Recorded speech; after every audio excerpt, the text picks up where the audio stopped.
How to add the calendar month widget to the home screen on the iPhone 16 series. First, let's go back to the home screen by swiping up at the bottom of the screen. Then we swipe across to go to a blank screen page. Then touch and hold. After that, tap on the edit button. Now from the pop-up, tap on add widget. Then we scroll down and in here tap on calendar.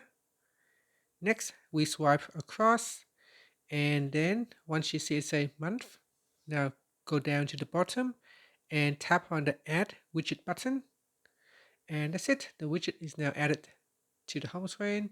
If you would like to rearrange your widget, you can drag it and then place it into a new location on the home screen.